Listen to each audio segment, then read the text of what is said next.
그럼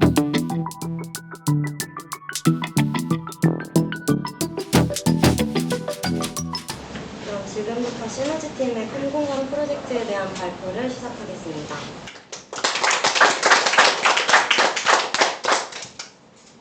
프로젝트 소개, 기본 기능, 핵심 기능 및 성능 개선, 아키텍처 추후 개선사항 Q&A 순으로 발표하겠습니다. 저희 시너지팀은 총 5명의 팀원으로 이루어져 프로젝트를 진행했습니다. 다음은 프로젝트 소개입니다. 저희는 공방을 타겟으로 한 쇼핑몰을 소개해드리고자 합니다. 공방에서는 수작업으로 물건을 만들다 보니 종종 흠집이 있거나 진열대에 올려놓기 어려운 상품이 나오곤 합니다. 하지만 흠집이 있다고 해서 완제품이 아닌 상품일 뿐 작가가 대충 만들었다거나 전혀 사용할 수 없는 상품이 아니기 때문에 버리기에 아까운 상품들이 많이 있습니다. 또한 최근 인스타그램에서 소비자의 신뢰를 얻기 위해서 마음에 들지 않는다거나 원하는 모양이 나오지 않았다는 이유로 멀쩡한 상품들을 전면 폐기하는 영상들이 챌린지처럼 올라오고 있습니다. 저희는 맛이나 상품의 질이 멀쩡함에도 불구하고 무작정 버리는 행동이 환경적으로나 자원 낭비 측면에서도 부정적이라는 생각이 들었습니다. 그래서 작은 흠집 때문에 가치가 밀려난 상품에 주목을 하게 되었고, 저희는 완제품은 아니지만 상품 가치는 충분한 상품을 비교적 저렴한 가격에 구매할 수 있는 온라인 플랫폼 컴공방을 개발하기로 결정했습니다. 저희 서비스의 이름인 컴공방은 공방으로 오세요라는 뜻을 내포하고 있고, 흠이 있어 완제품이 아닌 상품을 저렴한 가격에 구매하고 판매할 수 있는 사이트입니다. 그럼 본격적으로 시연 영상을 보면서 저희 컴공방 사이트를 소개해드리도록 하겠습니다. 먼저 회원가입 및 로그인입니다. 회원가입을 원하는 이메일을 입력하고 인정 요청을 보냅니다. 해당 이메일에서 인증 코드를 받아 해당 코드로 인증을 합니다. 하단에 입력값을 다 입력하고 개인 정보에 대한 필수 사항을 체크한 후에 회원가입이 완료됩니다.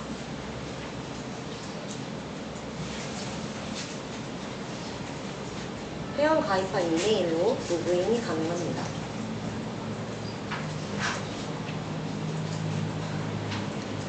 다음은 메인 페이지입니다.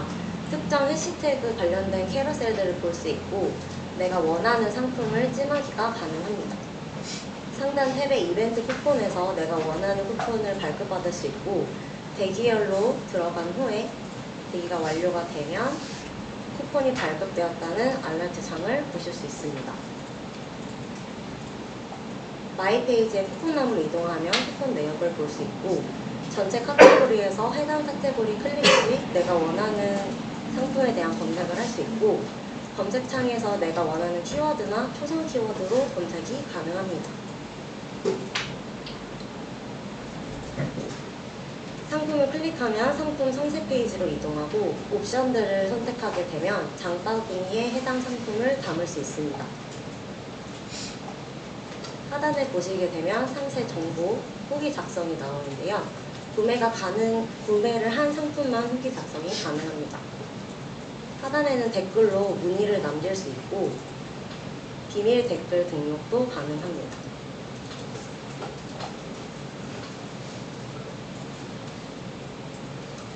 하단의 작가 프로필에서 작가를 팔로우할 수 있고 작가의 다른 작품들도 더 볼 수 있습니다. 상세 페이지에서 옵션을 다 선택 후 장바구니로 넘어가게 되면 주문 결제와 선물하기가 있는데요. 일단 주문하기 결제를 먼저 보겠습니다.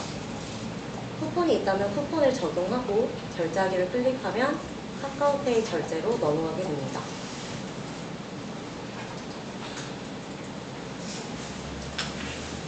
결제가 완료되면 마이페이지 주문 내역에 상품을 볼 수 있습니다. 후기 작성도 가능하므로 후기 작성을 완료한 후에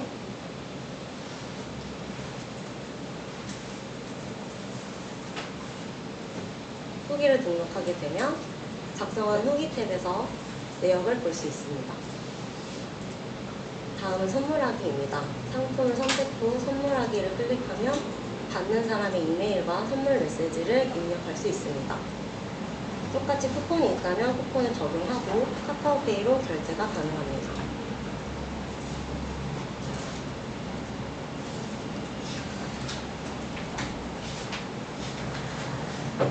결제 완료가 되면 본인 선물함에서 내역을 볼 수 있고 마이 페이지에서 받은 선물함이나 세만 상품 주문 내역,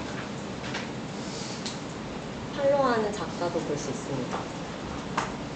쿠폰이 있다면 쿠폰함에서 내역을 볼 수 있고 회원 등급에 관련된 혜택을 볼 수 있으며 회원 정보 관리와 배송지 관리도 볼 수 있습니다.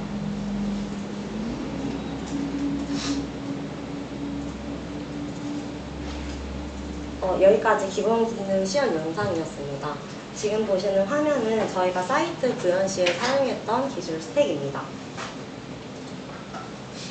항공방 프로젝트는 총 7주에 걸쳐서 진행되었습니다. 4주차까지는 1차 스프린트로 설계와 기본 기능 구현, 그리고 가장 중요한 운영 환경 배포를 목표로 CI/CD 구축을 진행했습니다. 이후 2차 스프린트 동안 배포된 서버를 중단 없이 운영하면서 성능을 개선하고 리팩토링을 진행했습니다. 다음 보시는 화면은 저희 서비스의 전체 ERD인데요. 이 ERD를 간략화해서 도식화 시키자면 다음 그림과 같습니다. 크게 회원, 공방, 상품의 도메인이 상호작용하는 서비스라고 볼 수 있습니다. 이상 프로젝트 소개였습니다. 이어서 저희 프로젝트의 핵심 기능에 대해 발표하도록 하겠습니다.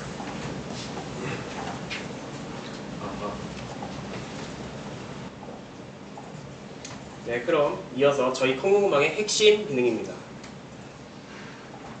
저희는 앞선 시연 영상에서 보셨듯 굉장히 다양한 기능들을 구사하였으나 그 중에서도 크게 세 가지로 회원, 쿠폰, 그리고 검색이라는 키워드 순서로 핵심 기능 그리고 들어간 기술들을 소개해드리고자 합니다. 먼저 회원 기능입니다. 토큰을 활용하는 로그인 유지 전략, 토큰 제공에 의한 보안 전략을 키워드로 주제로 설명드리겠습니다. 실제로 로그인 유지 방법에는 크게 세션 방식과 토큰 방식 이 두 가지가 존재합니다. 그럼 콩고구마에서는 왜 토큰 방식을 활용했는지 말씀드리겠습니다. 서버가 직접 로그인 유지 정보를 관리하는 섹션 방식과는 다르게 토큰 방식은 서버가 정보를 관리하지 않는다는 점에서 관리하지 않아도 이 유저가 전달한 토큰이 정상적인지만 확인하면 된다라는 특성으로 관리적인 장점을 가지고 있습니다. 저희 콩고구마 서비스는 한 대가 아닌 여러 대로 서버가 구성되어 있기 때문에 이 토큰 방식이 관리적인 측면에서 보다 적합할 것 같다는 판단하에 채택하였습니다. 하지만 서버가 직접 관리하지 않는 이 토큰 방식은 굉장히 치명적인 단점을 가지고 있습니다. 실제로 서버는 이 본인에게 들어오는 토큰이 정상 유저에게 온 토큰인지 혹은 중간에 탈취된 토큰인지 서버는 알 수 없다라는 보안적 치명성을 가지고 있습니다. 따라서 저희 콩공방은 토큰 제공과 그에 따른 다양한 보안 강화 전략들을 세우게 되었습니다.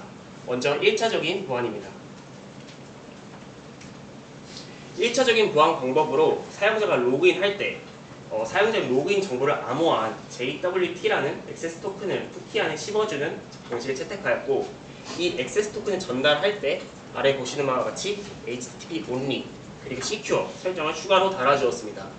이 옵션들로 하여금 더 이상 해커는 악성적인 코드를 통해서 더 이상 해킹을 할 수 없을 뿐더러 인증된 사이트가 아니라면 애초에 토큰이 세팅이 불가하게 설정하였습니다. 이와 더불어 로그인할 때 기존에는 단일로 존재했던 액세스 토큰 뿐만 아니라 리프레시 토큰이라는 것을 함께 보내는 방법을 채택하였습니다. 이 리프레시 토큰의 역할은 액세스 토큰을 재발급시키는 용도로서 활용됩니다. 이게 무슨 말이냐? 왼쪽과 같이 리프레시 토큰이 없었던 기존 방식을 살펴보겠습니다. 기존에는 로그인 유지를 위해서 유지 시간은 즉 만료 시간을 5시간 정도로 길게 설정할 수밖에 없었습니다. 만약 이 서버가 짧게 한다라면 그만큼 회원이 로그인 자주 빈번하게 해야 하는 번거로움이 생기기 때문입니다. 하지만 그만큼 서버는 탈취된 토큰을 구분할 수 없다 라는 특성상 길어진 만큼 그에 대한 탈취에 대한 위험성도 똑같이 장시간 노출되어 있음을 알 수 있습니다. 하지만 이제는 리프레시 토큰을 함께 보내기 때문에 해당 만료 시간을 20분으로 아주 짧게 설정할 수 있었습니다. 액세스 토큰이 만료가 되어도 리프레시 토큰에 의해서 재갱신이 가능하기 때문입니다. 이에 따라 로그인 유지 시간이 5시간에서 7일, 약 33배 증가하였고 탈취에 대한 위험 노출 시간은 15배 감소하는 효과를 볼 수 있었습니다. 그렇지만 만일 이 두 가지 토큰이 모두 탈취될 경우에 어떨까요?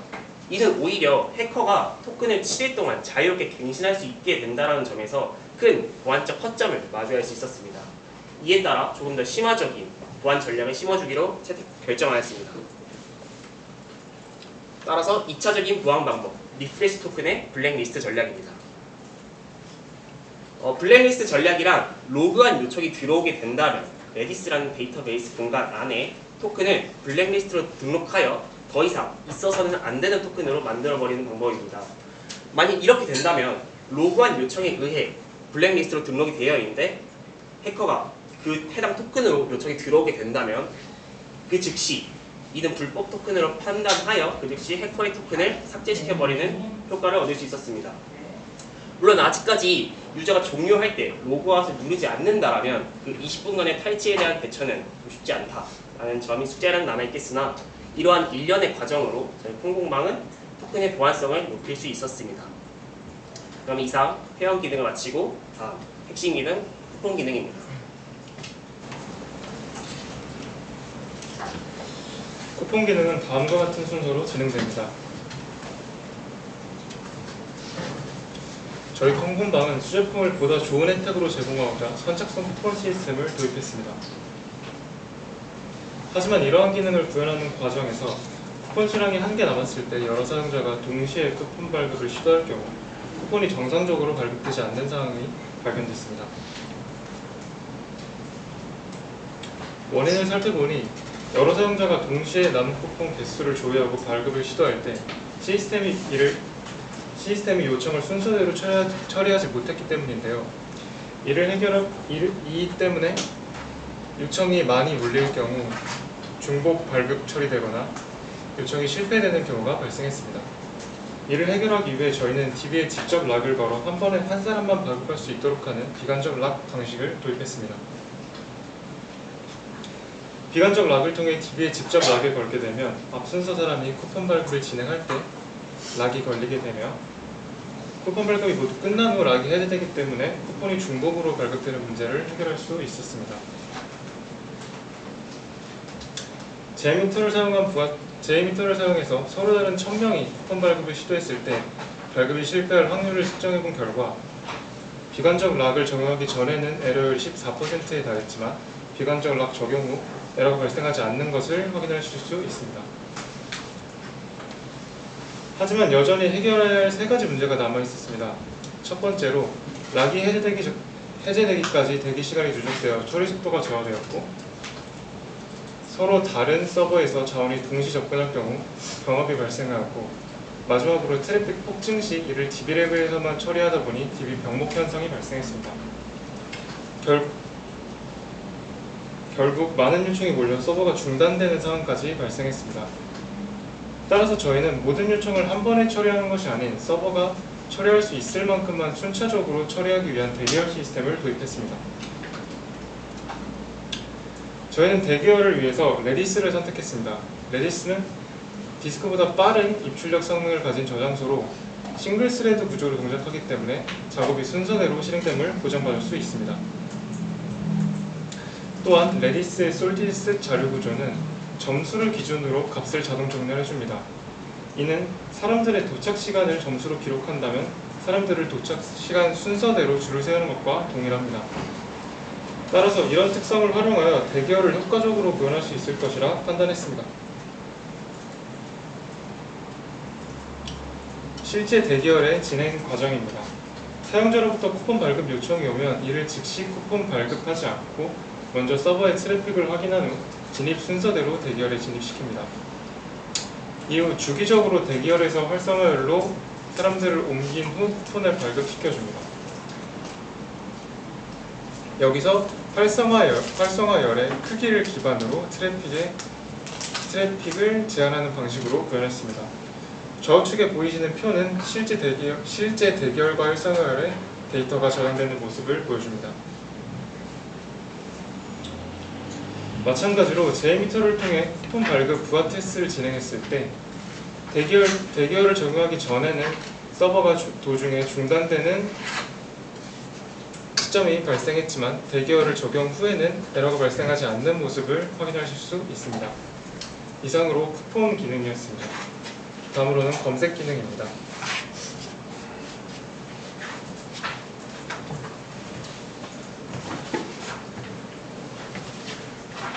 네, 다음은 검색 기능 소개입니다. 항공방은 이커머스 사이트인 만큼 검색 기능이 큰 비중을 차지하고 있습니다. 따라서 상품 검색 성능은 사용자 경험에 중요한 영향을 끼칠 것으로 예상이 됩니다. 항공방에는 카테고리 검색과 키워드 검색이 있습니다. 이 중에 키워드 검색은 공방 이름, 상품 이름, 카테고리, 그리고 해시태그 이 4개의 필드 중에서 검색어를 포함하는 상품을 검색하게 됩니다. 방금 말한 이 4개의 검색 대상은 서로 다른 테이블에 있기 때문에 상품 검색을 위해서는 테이블을 모두 합쳐주는 조인 연산이 필요한데 이는 검색 속도를 저하시킵니다. 또한 데이터베이스가 데이터를 조회하는 방식은 위에서부터 아래로 순차적으로 조회하는 방식으로 만약 10만 개의 데이터가 있다면 10만 개의 데이터를 모두 거쳐야 해서 이 또한 검색 속도를 저하시킵니다. 실제로 항공방에서 검색어를 입력 후에 상품 검색 결과가 화면에 뜨기까지 너무 오래 걸리는 문제를 겪었습니다. 앞서 말했듯이 항공방에서는 상품 검색 성능이 사용자 경험에 큰 영향을 끼칠 것이기 때문에 검색 성능 개선이 필수적이었습니다. 따라서 저희는 이러한 문제를 엘라스틱 서치를 사용해서 해결했습니다. 엘라스틱 서치란 대량의 데이터를 빠르고 효율적으로 검색해주는 도구입니다. 엘라스틱 서치가 데이터를 빠르게 조회할 수 있는 이유는 역색인이라는 방식을 사용하기 때문입니다.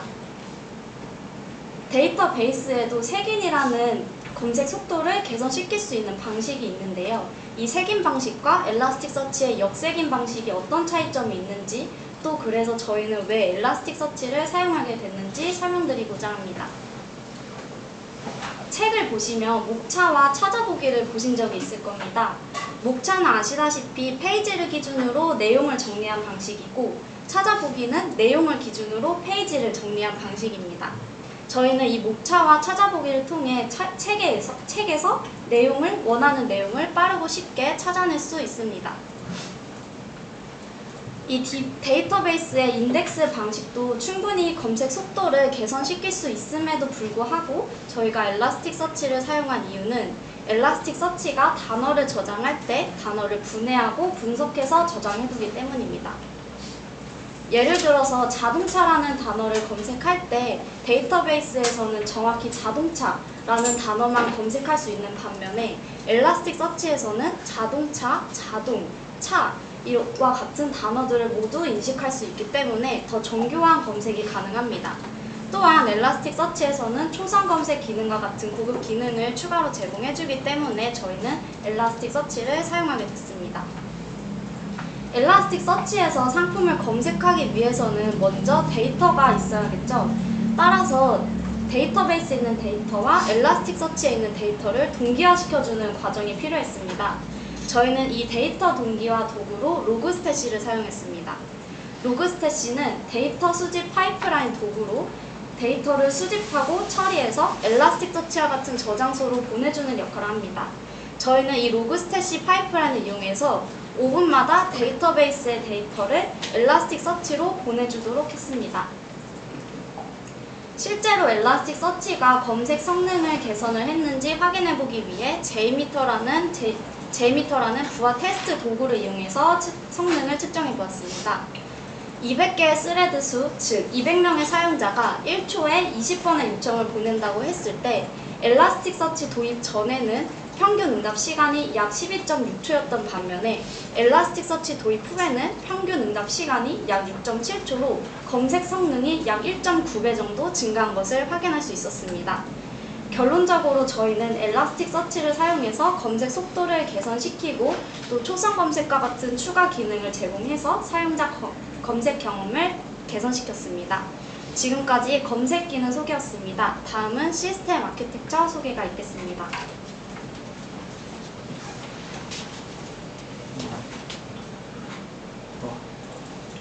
마지막으로 시스템 아키텍처입니다.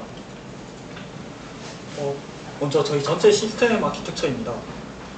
저희 서비스는 쿠버네티스에서 운영되고 있습니다. 좌측에는 프론트엔드 서버와 백엔드 서버, 그리고 우측에는 데이터베이스 서버와 앞서 설명드린 레디스 캐시 서버와 엘라스틱서치 및 로그스태시가 있습니다. 먼저 백엔드 서버 및 프론트 서버의 구조부터 말씀드리겠습니다. 저희는 프론트엔드 서버와 백엔드 서버를 분리하여 각각 독립적으로 운영하였습니다. 이를 통해 시스템 결합도가 감소하고 확장성이 증가하여 유지보수가 용이해졌습니다. 다음으로 데이터베이스입니다. 저희는 백업 및 트래픽 분산을 위하여 마리아DB를 마스터 슬레이브 구조로 구성하였습니다. 마스터 DB에는 읽기 쓰기를, 그리고 슬레이브 DB에는 읽기 작업을 수행합니다. 또한 모든 데이터는 로건 스토리지에 저장되어서 안정적으로 보존됩니다. 다음으로 레디스 또한 마리아DB와 같은 이유로 마스터 슬레이브 구조로 구성되어 있습니다. 마지막으로 엘라스틱서치의 구조입니다. 로그스태시가 마리아DB로부터 데이터를 수집하여서 그 수집한 데이터를 엘라스틱서치로 전송하는 구조로 되어 있습니다. 이 구조를 바탕으로 안정적인 배포를 위한 CI/CD를 설명드리겠습니다. 저희가 컴퓨터를 키고 끌 때 일정 시간이 소요되듯이 새로운 버전의 서버를 실행할 때도 서비스가 중단됩니다. 이런 서비스 중단을 방지하기 위해서 기능이 추가되거나 변경될 때 서버를 업데이트하면서도 서비스 중단 없이 배포하는 방식을 무중단 배포라고 합니다. 저희는 2차 스프린터 기간에 블루그린 배포 방식을 사용하여 저희 서비스를 무중단 배포로 운영하였습니다.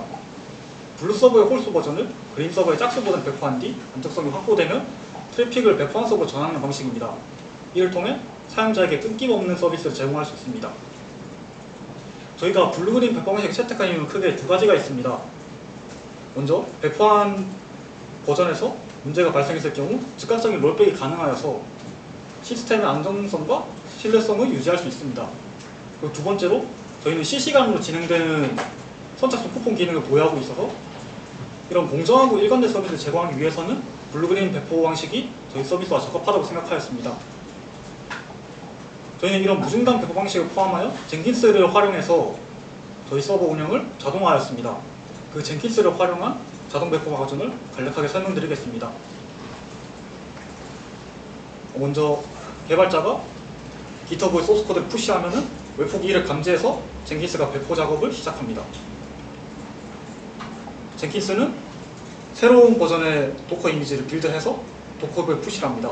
그 후 디플로이먼트 파일을 쿠버네티스로 전달합니다. 쿠버네티스는 새로운 버전의 도커 이미지를 가져와서 파드를 생성합니다. 여기서 저희는 짝수 버전이 배포되는 상황이라고 가정해 보겠습니다. 이 과정에서 홀수 버전인 블루파드도 아직 유지가 되고 있는 상태입니다. 짝수 버전인 그린파드의 배포가 완료되면 블루파드가 종료됩니다. 또한 배포가 완료되면 디스코드를 알림을 보내어서 이 모든 과정을 자동화하였습니다. 저희는 블루그린 배포 방식을 적용하여서 안정적인 서버 환경을 운영함으로써 저희 콩고모 이용자들에게 서비스 중단 없는 원활하게 서비스를 제공할 수 있습니다. 이렇게 저희 서비스에 대한 전반적인 서비스 구성과 배포 방식에 대해 설명드렸습니다. 추가로 저희 서비스의 개선사항, 저희 프로젝트를 더 발전시키기 위해서 개선사항에 대해 생각해 보았습니다. 앞서 저희가 구현한 기본 기능들은 다 구매자를 대상으로 초점이 맞춰져 있는 서비스이기 때문에 판매자 사이트와 판매자가 올린 상품 검수 시스템을 도입하여서 좀 더 신뢰성 있는 서비스를 제공하고자 합니다. 이를 시작으로 서비스를 지속적으로 개선시키면서 좀 계속해서 성장하는 시너지팀이 되도록 하겠습니다. 이상 저희 시너지팀 발표 마치겠습니다.